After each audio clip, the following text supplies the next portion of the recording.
Hello friends, welcome to stay update. तो friends, इस video में हम डिस्कस करेंगे आपकी स्ट्रैटेजी के अकॉर्डिंग जो हमने पिछले वीडियो में अच्छे तरीके से डिस्कस की थी कि हर दिन आपका कौन सा सब्जेक्ट चलेगा और उस सब्जेक्ट में से हम बेसिक टॉपिक्स के बारे में कौन कौन से दिन फ्रेंड्स से डिस्कस करेंगे। इस वीडियो में हम इस तरीके से डिस्कस करेंगे आपकी ज्योग्राफी के बारे में बिल्कुल स्क्रैच से। जिसको ज्योग्राफी के बारे में कुछ भी पता नहीं है उसके भी जो कंसेप्ट है आहिस्ता आहिस्ता उसके माइंड में बिल्टअप होंगे, ताकि जो अपकमिंग कम्पिटिटिव एग्जाम है वहां पे उनको कोई भी जो परेशानी है फ्रेंड्स फेस करने के लिए ना मिले, या फिर कोई भी वो स्टैंडर्ड बुक पढ़े तो उनको वहां पे अच्छे तरीके से चीज़ों के बारे में समझ लग जाए।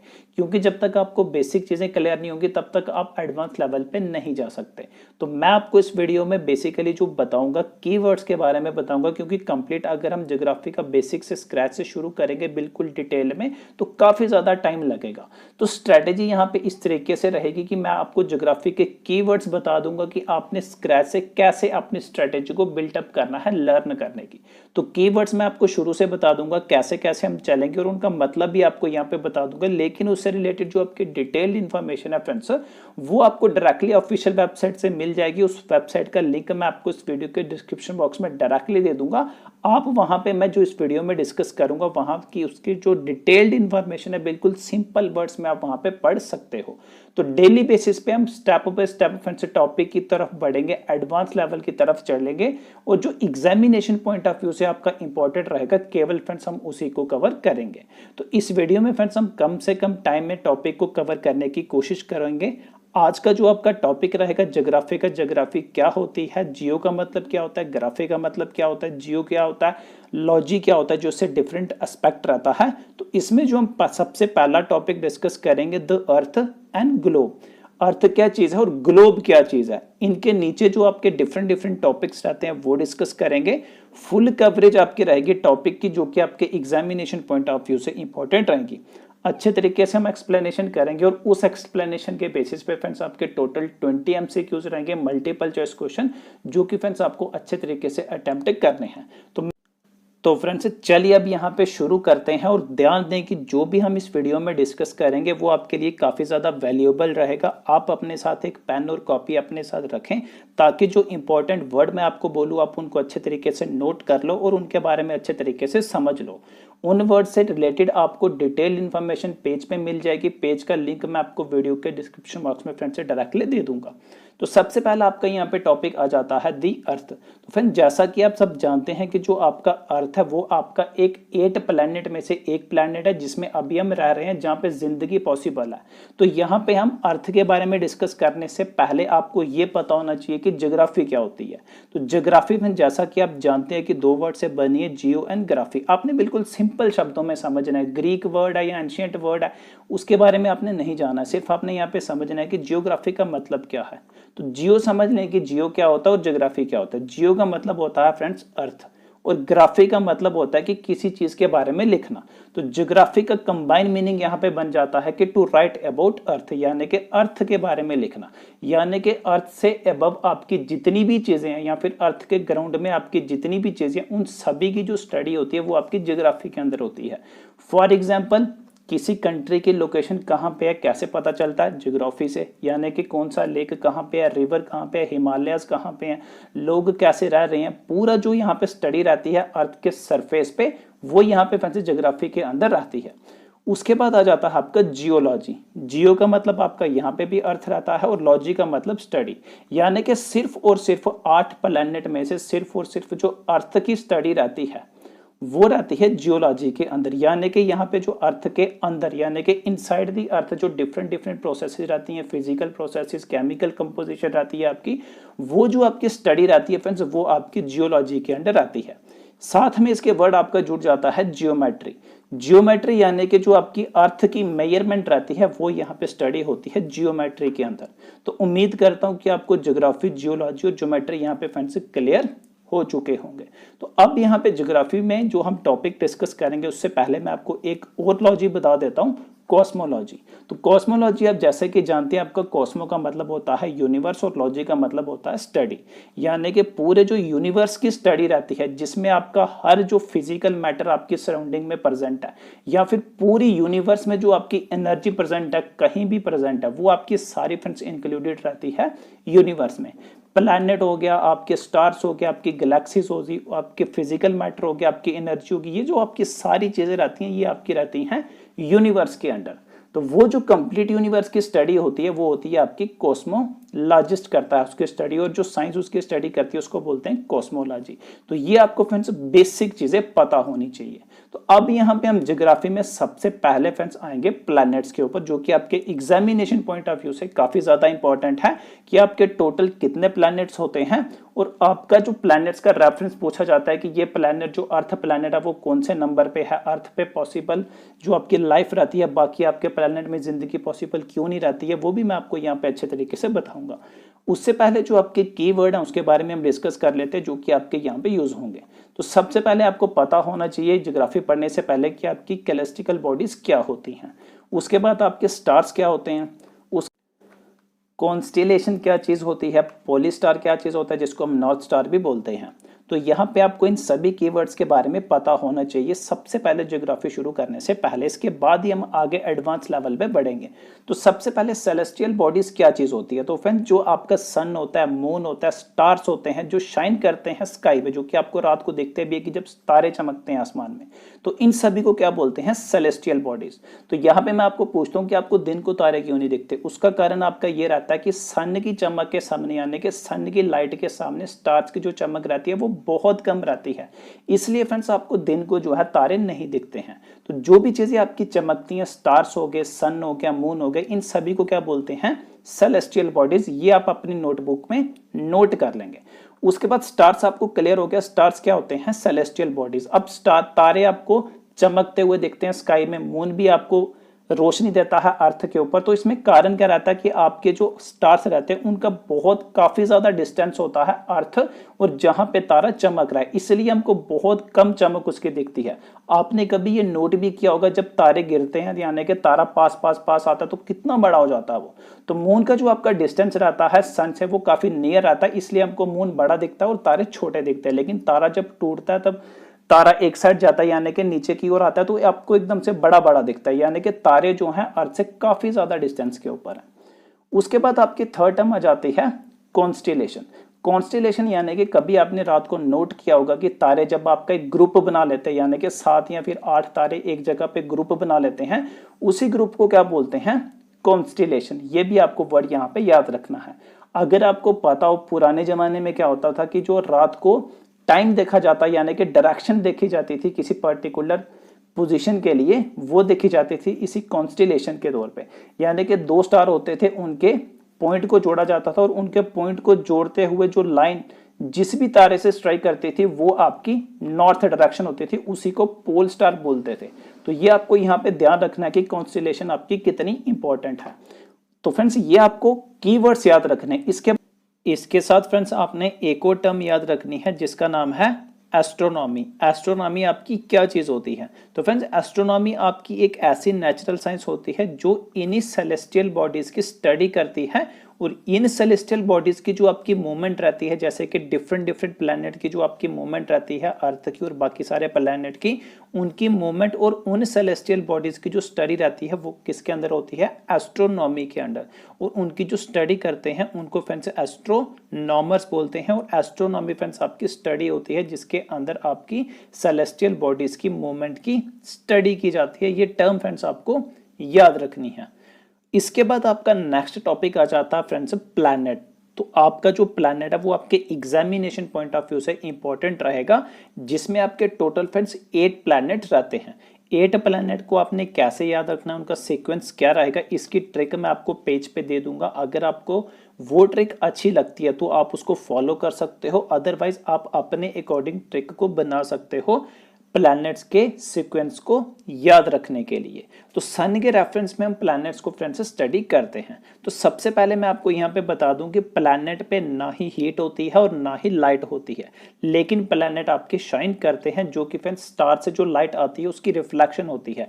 यानी कि आपके जो प्लैनेट्स है फ्रेंड्स वो आपके शाइन करते हैं, लेकिन अपने पास इनकी ना ही कोई हीट होती है ना ही कोई लाइट होती है। जैसे कि हमारा अर्थ एक प्लैनेट है, हम जो हीट और लाइट दोनों चीजें कहाँ से लेते हैं, अपने सन से। तो सन से हम हीट भी लेते हैं और लाइट भी लेते हैं। तो आपको यहाँ पे पता होना चाहिए कि प्लैनेट में ना ही हीट होती है अपनी और ना ही लाइट होती है। तो अब सन के रेफरेंस में मैं आपको बताता हूँ कि आपके जो डिफरेंट डिफरेंट प्लैनेट्स है वो उनकी इंपॉर्टेंस क्या रहेगी, सिग्निफिकेंस क्या रहेगी, इवनिंग स्टार किसको कहते हैं, मॉर्निंग स्टार किसको कहते हैं, ये आपको पता होना चाहिए।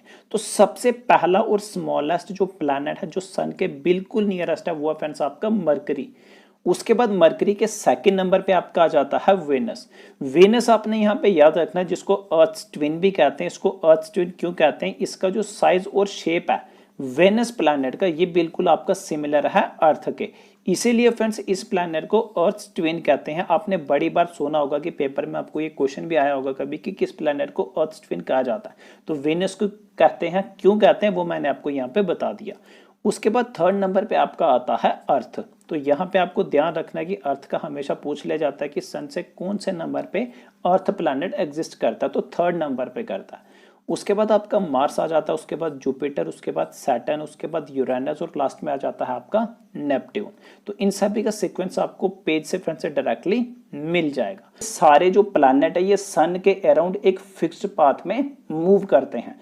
उस फिक्स्ड पाथ को आपने याद रखना है, उसको बोलते हैं इलोंगेटेड पाथ। कभी आपको क्वेश्चन में पूछ लिया जाएगा कि जो सारे प्लैनेट्स है सन के अराउंड घूमते हैं एक फिक्स्ड पाथ में, उस पाथ का क्या नाम है, तो आपको याद रखना है इलोंगेटेड पाथ।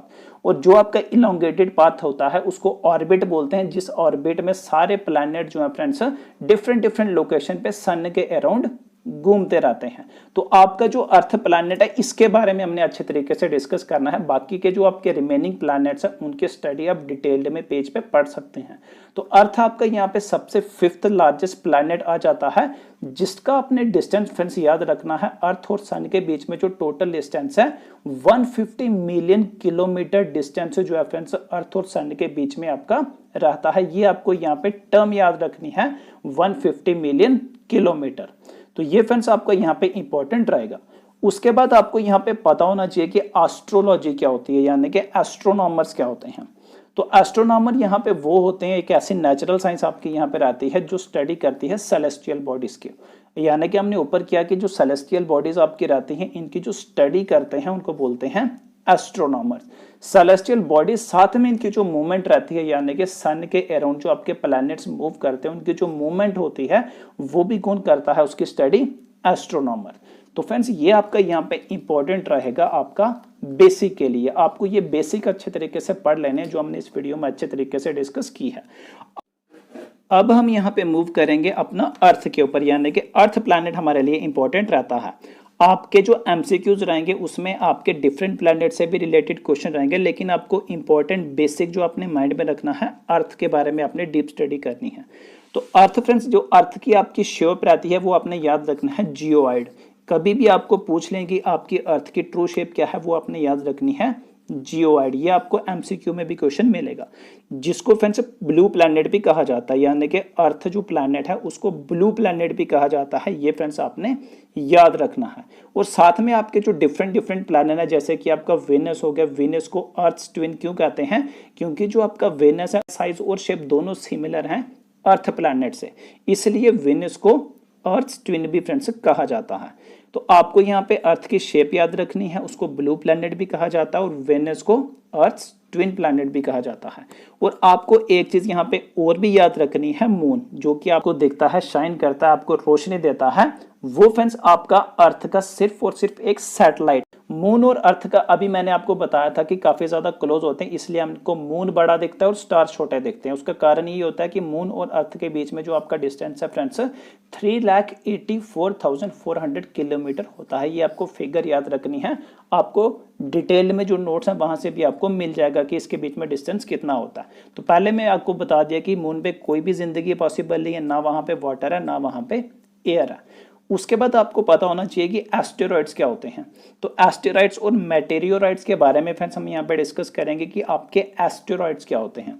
तो एस्टेरॉइड्स आपने याद रखना है कि बिल्कुल छोटी छोटी बॉडीज फ्रेंड्स आपकी रहती हैं जो सन के अराउंड मूव करती हैं, और ये किन दो प्लैनेट के बीच में रहती है, मार्स और जुपिटर। ये आपको दोनों प्लैनेट याद रखने हैं, मार्स और जुपिटर के बीच में आपकी बिल्कुल छोटी छोटी बॉडीज रहती हैं जिनको टीनी बॉडीज बोलते हैं, और यही टीनी बॉडीज आपके एस्टेरॉइड्स होते हैं। ये आपको हमेशा याद रखना है, कभी नहीं भूलना है। मार्स और जुपिटर इन दोनों प्लैनेट के बीच में ही फ्रेंड्स ये वाली जो टीनी बॉडीज हैं वहां पे अपीयर होती हैं। आप इसको डायरेक्टली फोटो भी देख सकते हो। उसके बाद जो आपको मेटेरियोइड्स होते हैं, ये फ्रेंड्स आपके स्मॉल पीसेस होते हैं रॉक्स के, यानी कि जो आपके पत्थर होते हैं, पत्थर के बिल्कुल छोटे छोटे पीसेस जो आपके रहते हैं, जो कि फ्रेंड्स मूव करते हैं अर्थ के अराउंड। इसको भी आपने याद रखना है, इनको क्या कहते हैं, मेटेरियोइड्स। तो फ्रेंड जब ये मेल्ट करते हैं तो एज अ ड्रॉप की तरह ये अर्थ के ऊपर गिरते हैं, तो वहां पे एक मिल्की वे बनता है। तो वही मिल्की वे गैलेक्सी के तौर पे बन जाता है, जिसमें आपको बहुत ही वहां पे हमको शाइन करते से पार्टिकल्स दिखते हैं। आप फोटो में भी देख पाओगे, जो मैं आपको आर्टिकल दूंगा। तो यही आपके रॉक्स रहते हैं बिल्कुल स्मॉल पीसेस में, जिनको मेटेरियोइड्स कहते हैं, जो मेल्ट करते हैं और ड्रॉप करते हैं वो अर्थ के ऊपर। उनका काफी ज्यादा ब्यूटीफुल वहां पे नजारा देखने को मिलता है। तो ये फ्रेंड्स आपके बेसिक्स रहेंगे द अर्थ के बारे में। तो फ्रेंड्स ग्लोब समझने से पहले आपको इसके बारे में ये पता होना चाहिए कि आपके लैटिट्यूड क्या होते हैं, लॉन्गिट्यूड क्या होते हैं। तो जैसा कि आपको मैंने अभी बताया कि आपकी जो अर्थ की शेप है वो आपकी कंप्लीटली स्फेरिकल नहीं होती है, आपकी जो ट्रू शेप है अर्थ की वो आपकी जियोइड होती है। तो मैं आपको यहाँ पे एक एग्जांपल के तौर पे समझाऊंगा कि आपका ग्लोब क्या होता है, लैटिट्यूड क्या होता है और लॉन्गिट्यूड क्या होता है। तो सबसे पहले मैं आपको यहाँ पे ये बताऊंगा कि आप सबसे पहले क्या करो, एक सर्कल को एज्यूम कर लो।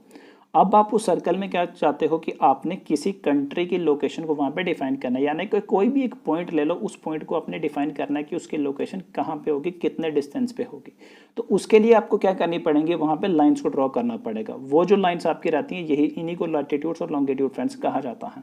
तो सबसे पहले मैं आपको यहाँ पे इमेजिनेशन बोलूंगा करने के लिए कि आपने क्या करना है। सबसे पहले एक सर्कल जो आपने इमेजिन कर रखा है अपने माइंड में, उसके बीच में आपने क्या करना है, एक नीडल को घुसा देना है। तो जब आप उसको नीडल एक घुसा दोगे, जैसा कि आप ग्लोब देखते भी हो, अपने स्कूल लेवल पे भी देखा होगा, या फिर किसी प्रिंसिपल के ऑफिस में जाते हो तो वहां पे आप देखते होंगे कि आपका ग्लोब कुछ इस तरीके से रहता है, जिसकी इमेज मैं आपको डायरेक्टली वहां पे दिखा दूंगा, आपको डायरेक्टली वहां पे पेज पे मिल जाएगी। तो वहां पे क्या आपका क्या रहता है, एक सर्कल के बीच में एक एक्सिस ही रहती है। वो एक्सिस आपने अज्यूम कर लेनी है कि वो आपकी एक नीडल है।